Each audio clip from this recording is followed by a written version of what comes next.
ইরানের হামলার ভয়ে মধ্যপ্রাচ্য থেকে বিমান ও যুদ্ধজাহাজ সরিয়ে নিচ্ছে যুক্তরাষ্ট্র। এই পদক্ষেপ এমন এক সময় নেওয়া হলো যখন ইসরায়েল ইরান যুদ্ধ উত্তপ্ত হয়ে উঠছে এবং মার্কিন প্রেসিডেন্ট ডোনাল্ড ট্রাম্প এখনও স্পষ্টভাবে ঘোষণা দেননি ইসরায়েলের সঙ্গে যৌথভাবে ইরানে হামলা চালাবে কিনা।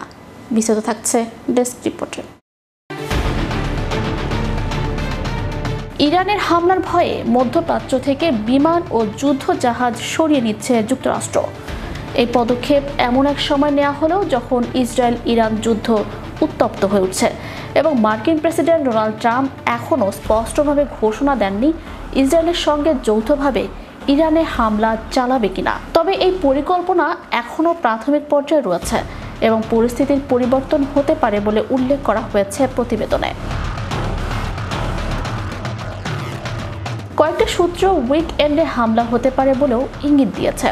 বুধবার সকালে হোয়াইট হাউসের বাইরে সাংবাদিকদের সঙ্গে আলাপকালে ট্রাম্প বলেন, তিনি এখনও চূড়ান্ত সিদ্ধান্ত নেননি।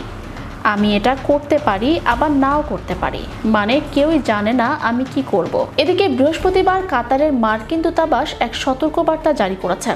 সেখানে তাদের মার্কিন দূতাবাসের কর্মীদের সাময়িকভাবে কাতারের আল উদেইদ বিমান ঘাঁটিতে প্রবেশ সীমিত রাখতে বলা হয়েছে। দোহার বাইরে মরুভূমিতে অবস্থিত এই ঘাঁটি মধ্যপ্রাচ্য অঞ্চলে যুক্তরাষ্ট্রের সবচেয়ে বড় সামরিক স্থাপনা। দূতাবাস কর্মী ও কাতারে অবস্থানরত মার্কিন নাগরিকদের দেয়া সতর্ক বার্তায় বলা হয়েছে, চলমান আঞ্চলিক উত্তেজনার পরিপ্রেক্ষিতে বাড়তি সতর্কতা অবলম্বন করা উচিত। নাম প্রকাশে অনিচ্ছুক ওই দুই মার্কিন কর্মকর্তা জানান, বিমান ও যুদ্ধজাহাজ সরিয়ে নেয়ার উদ্দেশ্য মূলত যুক্তরাষ্ট্রের সেনা ও সরঞ্জামকে নিরাপদ রাখা।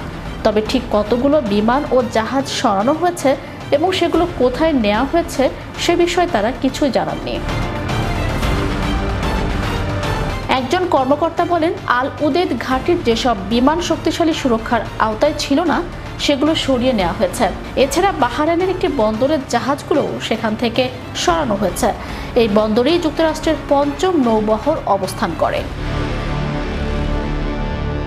যুক্তরাষ্ট্র বিপুল সংখ্যক ট্যাঙ্কার বিমান ইউরোপে পাঠিয়েছে এবং মধ্যপ্রাচ্যে আরও সামরিক সরঞ্জাম ও যুদ্ধ বিমান মোতায়েন করছে। এছাড়া ইন্দো প্যাসিফিক অঞ্চলে অবস্থানরত একটি মার্কিন এয়ারক্রাফট ক্যারিয়ারও মধ্যপ্রাচ্যের দিকে রওনা হয়েছে।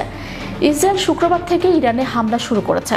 জেনেভায় জাতিসংঘে নিযুক্ত ইরানি রাষ্ট্রদূত বুধবার বলেন, যুক্তরাষ্ট্র যদি ইসরায়েলের সামরিক অভিযানে সরাসরি জড়িত হয় তাহলে ইরান কঠোর জবাব দেবে। Channel Europe international desk.